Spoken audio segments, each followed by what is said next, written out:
everyone, welcome back to my channel. Welcome to my channel, Brownie. Say hi to the camera, Brownie. She's so cute. So, guys, today I am in the Gabayan Riviera in Siquijor. Did I pronounce it well, Gord? You did, Siquijor, yeah.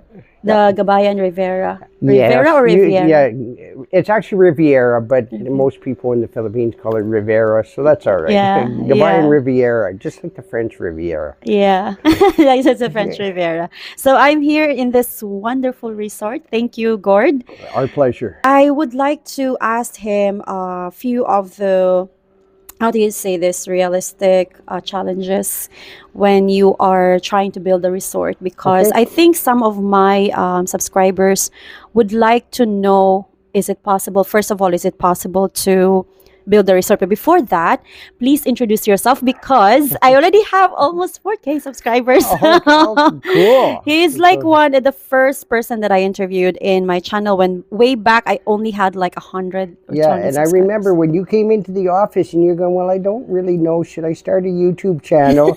and you did. And you've had some incredible success, and I'm so happy to see that. So. Thank you. And do you Now remember? she has no time for me, okay? And do you remember my phone broke too Yeah, on the yeah, first yeah, interview? My yeah. phone broke, guys. So it's like, so really, I'm not gonna be doing YouTube. But he Yeah. was like, okay, use my iPhone. Yeah. So yeah, all right.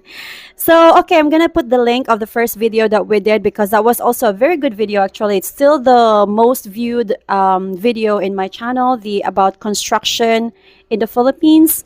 But today it's like a follow-up because you've been here for how many years, Gord? 10 years now 10 in the years. Philippines, and Please introduce yourself now. I'm Gord. I'm Canadian, and I've been here, as we were saying, over 10 years now. I first came to the Philippines. I came a few times each year, and met a girl, met different girls, and Lot of kind of and traveled around, and it was a vacation thing. And each year got a little bit longer and a little bit longer, and then a little bit hard not to come back again. And then I met a woman that I fell in love with, and I ended up leaving everything behind in Canada, and including the winter. And You don't miss the winter? yeah, not at all. No, if I never see snow again, I'll be a happy camper. Yeah, then I came here, and then not rich enough and not old enough to retire. So You were how old that time when you arrived here? I was just over 50, I think. And you're now? 63. I have to reveal. 63. I'm a 63 senior young. here, and considered a senior in the Philippines. And I don't feel it, but except You don't today look- after yoga, that I felt it. Yeah. And so we got into business, myself and my partner, and things grew from just the two of us until now, where we have several hundred employees, and we have several different businesses, including this resort. And so, do you want to talk about the resort today, the challenges of? Yeah, of building a resort. Yeah. So what are the challenges of building a resort? This is like the only resort you have for now? Yes. Yeah, and yeah. you're planning to build another one? We'll see. We'll see.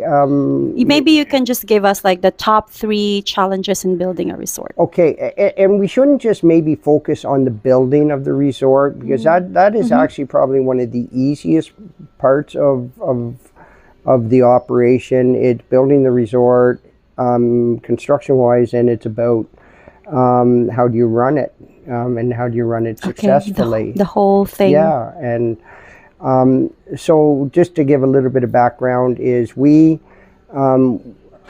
were starting to do real estate here in Siquijor, and we ran across this property, and I told you the nice story of I'm not gonna tell. yeah, we'll do it. How we ended up acquiring this property, and then we were looking at, well, how do we develop it? I just knew it was a beautiful property and had a lot of potential, and our plan had always been to build a resort and sell it eventually, because Okay. I'm and that we'll get into that. I have no experience in the resort business, Mm. and well, when I say that, when I first came to Philippines, we did buy a small resort, and it was a Mm. disaster. I lost everything, and Oh. and so that was once bitten, twice shy. I had no interest in operating resort. Okay. When the first resort we had, just a small little one, a small island off Boracay called Carabao Island. Mm. That's where I had always ended up going each year for my vacations, and then the owner was there one time, and he said, "Well, maybe you like it so much, maybe you should buy it from me." And in my mind, it was, "Oh, that's great. So now what I can do is I can live here and enjoy all this and make money at it." Okay. Okay. That's not the resort business. The resort business is a lot of work, and Mm. if you expect to sit around and drink all day and lie in the sun and go That's out swim with not. you, then you're not going to be successful. It's a I like that. business, Yeah. and so after, that was a shock to my system, because Mm. instead of enjoying it, all I was doing was working, 20 hours a day, Right. Right. and not really making any money at it at that time, and not enjoying what I had come to love about the Philippines. So Mm. there is a big disconnect there between, what you see as a dream and the reality of working. It's not, Mm. if you just want to enjoy the Philippines, don't buy a business. It's simple as that. And Yeah. Especially a resort. it's especially a resort, because it's a full-time job. Mm. Okay, so how did we get? What were our plans initially when we started looking at this property? Um, when we first started looking at it, we intended to build a small resort, and then we have a lot of extra land here, so we were going to sell units and build units for people, so that they would have the infrastructure of a resort, but then their Okay. own houses, which they could use as vacation homes and put into the resort inventory when they weren't here, and we would manage them. So our initial plan was always to sell the resort portion once we had sold and built the extra houses, Okay. and that plan didn't come through. And and that's part of doing business is, as you get into a business, you have to adapt to the things that you're learning along the way. Mm. Fortunately, I ran across Bill, who you've met, and I Yes, think the you general. interviewed. I interviewed Bill, yes. And Bill is another Canadian who had a pile of resort and hospitality experience. Mm. And at the time, this was just during the pandemic, and he was going through some rough times, and looking for something to do, and so I said, well, why don't you come here and you run our resort for a little while, because I had no interest in running the resort. Okay. And so we spent the actual construction here. We own a construction company, of course, and we have all our own in-house design team. Oh, that will make a difference. Yeah. I think. Yeah, absolutely. And so I had this vision in my mind, and my architects and designers were able to put that down on paper, and then we got into the construction. The construction took about 2 years, 2.5 2 years, years. Okay. and that was during the pandemic. So it was when I was stuck in Dumaguete, so I couldn't come over here and supervise. And I think I've explained that to you before. Without supervision, you're just asking for a disaster here. And so finally, but I was lucky, because by that time we had gotten Bill here, and he was able to keep an eye on things. And then for the last 6 months of the construction, I was here and I lived here on site, so that Oh, you lived here on Yeah, site. and that's when So I you was can going through my supervise. breakup. So and I needed some space, and it would just so happen that actually the room that you're in, we finished that one off, and I lived there, and I worked on I lived on a construction site for 6 months, six to 9 months. Okay. Yeah, about 6 months, and then we were finished just when things started to open up again. Okay. Perfect timing, I guess. Well, yeah, accidentally. I didn't plan it that way, but it did, worked out pretty well. So we kind of had a dry run for 2 or 3 months, and then going full blast by the time things started opening up. Yeah, and there's no turning back after that, right? No, it's no. rolling. Yeah. Started rolling. And when we were dead in the middle of this during the pandemic, and it was a hard decision to make. Do we keep going forward, or do we leave everything half finished? And and it was a very, very hard decision that we did not. Nobody knew what was going to happen with the pandemic. When when were we going to be through it all? When would things open up again? And we made the decision to carry on, and it was a difficult decision to make, and we're still feeling the pain of that because we put a lot of money into this, right? When at a time when we weren't making any money from our other businesses to help. So that was difficult, but anyway, we got it open just as the pandemic was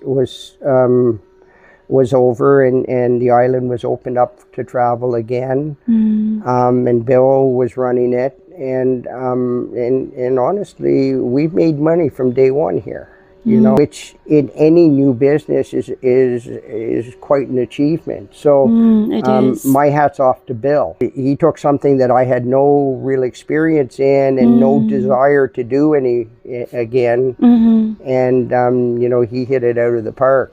And our occupancy rates are usually anywhere from 70 to 100%. Yeah, that's really good. Yeah, And especially that Lassie is not really it's far away from the port. Yep. It's 40 minutes away from San Juan, and San Juan is like the most famous part of Siquijor.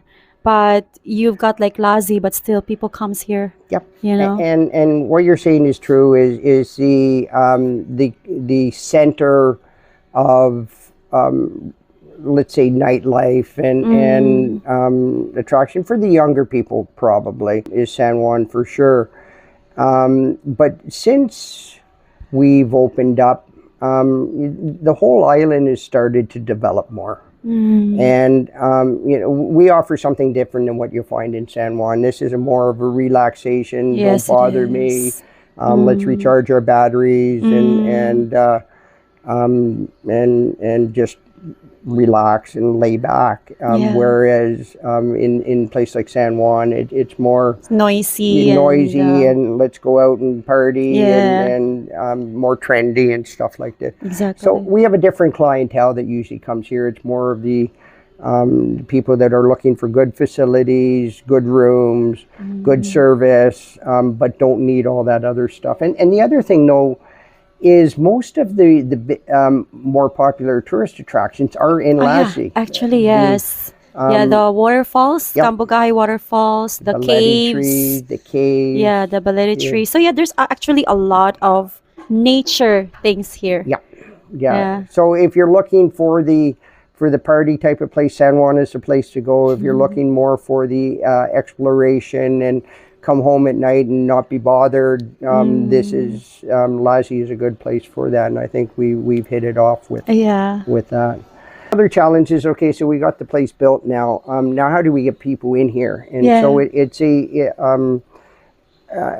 marketing.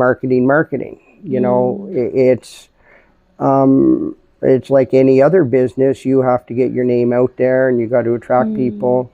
We have a pretty good marketing team in our business for everything else, and we actually, since I didn't have a lot of experience in resort marketing, we had hired a third-party company to do the resort marketing, and they did well for the first year and a half or whatever, but then They got lazy. Just not paying attention to our account. They were happy getting their. I think we were paying them 7.5% for all our revenue, and That's big. and we saw a big downturn in maybe July, August, September this year. July, August, no, yeah, July and August. June, July, and August, it really dropped off our bookings. And we were getting all sorts of excuses from them. So we decided we're going to end our relationship with them, and we're going to do it in-house. And you've met Arcely, Yes. and we hired Arcely, who has some background in marketing for resorts and dealing with the OTAs like Booking.com and Agoda. And so we used our skills that we've learned in other industry sectors, and with Arcely's help, put the same type of focus on the resort. In October and November, and we're booked. The next big challenge is getting the people in here. And if you don't know the resort business, and I get back to this same thing, if you think it's all going to be fun and games and kick back and relax, yeah, you're dreaming. You're dreaming. And so you do get a lot of foreigners that come here, and I'm going to retire, or I'm going to own a bar or a resort or something or other, and think it's just you sit there and you're raking the money. It's not. If you're not going to operate it as a business, and just like any other business, if you have no experience in that business, don't bother. Or have some deep pockets where you can learn as you go, or if you get lucky and get somebody like Bill who who has that experience. You have great people, and I think that's one of the best thing that happened, getting the right people and the good people. And so I guess that kind of leads us into the third challenge is the operations. I've mentioned it, it's not, Bill is here. You've seen it. He, when somebody calls in sick at the front desk, he's at the front desk. Exactly. Oh, earlier I actually saw him cleaning the pool. There we go. So after our free diving, we went to our room and like, oh, Bill, is that your new job? So he was cleaning up the pool. Yeah, and that's what being in business is all about. Is unless you have a Bill, you're going to be doing that yourself. So. And then we get back to all the challenges we've discussed before about running a business in the Philippines. Running the business in the Philippines, like in general, what is your top challenge? HR, human resources. Human resources. Yeah, and a different culture here, challenges, finding people that are skilled, especially on an island like Siquijor. Because Siquijor was a nowhere place for many years, no education, or very low level education. Anybody with any smarts and ambition usually left Siquijor. Right. So there wasn't a high skill level populace to draw from. And so, and this was something that Bill did. Bill is very, very good with managing HR. He was able to recruit not people that knew what they were doing, but people he felt had the right attitude. Yeah, people with the heart, I would say. Because in the resort business, you got to just nod and say, yes, sir. You're going to get, 75% of the guests we get are great, and then you get 25% that you cannot keep them happy. Or, I won't say you cannot keep them happy. They're spending their vacation complaining about everything, and that's I don't want to be rude or arrogant or offensive when it comes to that, but that is part of the hospitality industry. Is you have to deal with those type of clients. You need a special type of person, right? That has the ability to nod and smile even when people are being offensive to them and rude to them. and then find a solution to have them walk away happy. And Bill has trained his staff to be able to do that. And Bill is Wow. incredible on that. Those are the major challenges. The three major challenges is getting the property and building, and doing it right, so you're not going to be spending a lot of money on fixing problems throughout the years.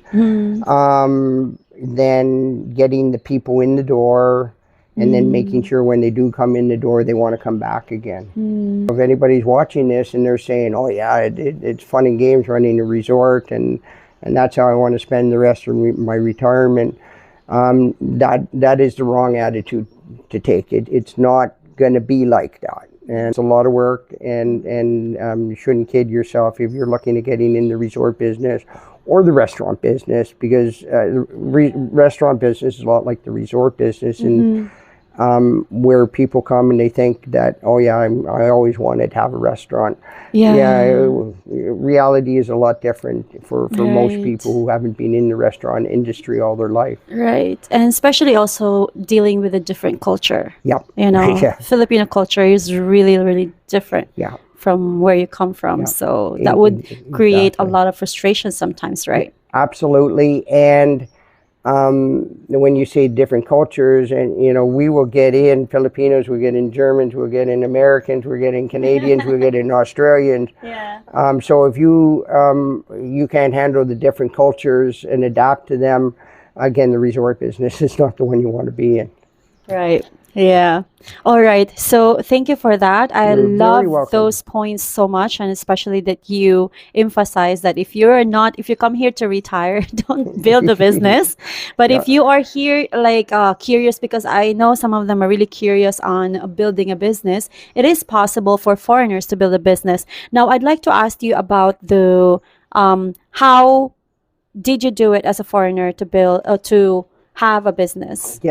Corporation. We have a corporation. Okay. My ex, who we're still on good talking terms and still good business partners, is one of my partners, and we have a real corporation with real shareholders and a real board of directors, and as a foreigner can only own 40% of the business. 40% on. And I do have another foreigner partner in as one of the shareholders in the business, so I don't get the full 40%. Really, my ex, she and I have, the rest of it, really. So, okay, and I think I had an interview with you regarding that corporation thing, so I'm going to put the link as well down if you want to watch that one. And so I just would like to really cover that let's talk about that just a little bit quickly, okay? Sure. Because that is one big thing to steer clear from. If you come in here and you put it all in a girl's name that you just met 6 months ago, right. don't come to me complaining that you've lost everything a year later, because if you do that, then she has total control, and she will always have total control. That's I won't say it's one of the reasons, the main reason we did it the way we did, but no matter what happens between myself and Shirley, she doesn't have enough shares to hijack the business, and not that she ever would, I don't think, but she cannot do it. She has other people that if she wants to do something that is will affect the business negatively, she doesn't have the say to do that. She doesn't have the control. Exactly. And the percentage, the high percentage of doing that. Exactly. She's a major shareholder, so she has a say. But if she wants to do something that seems a little bit radical or hijacking or anything like that, she's got to go to the board and say, this is what I want to do, and the board will say, has to approve.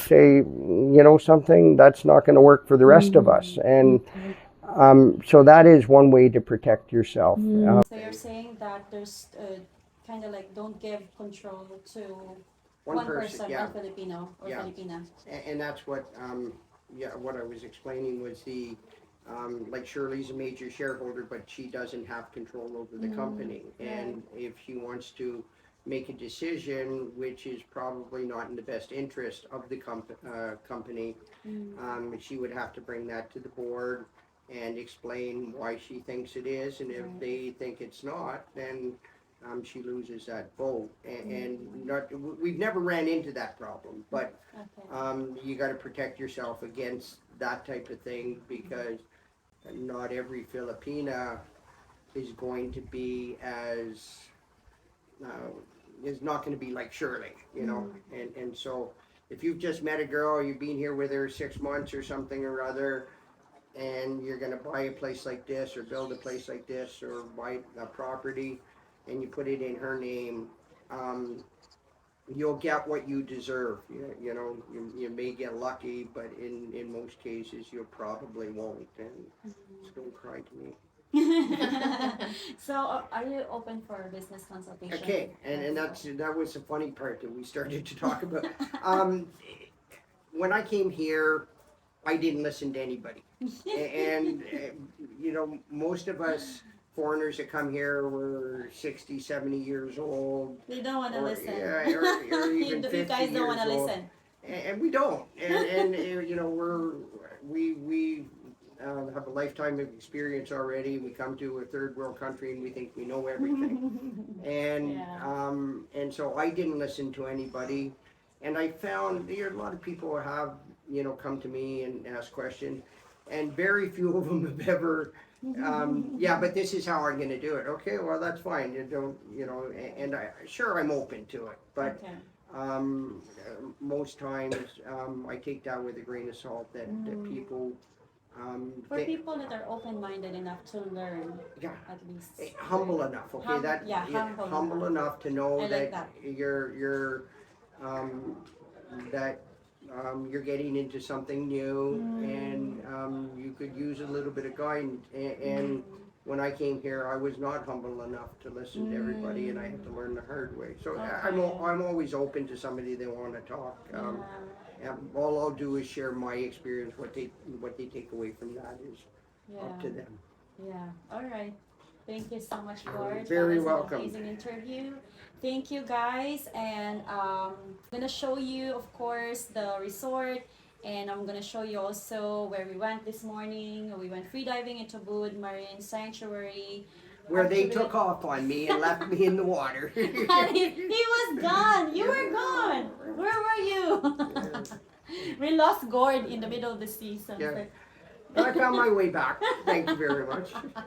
With his weights. Yeah, you're really gorgeous. So, So yeah, thank you so much, and I hope for those who are new here and have not subscribed to my channel, if you like my vibe, please do subscribe.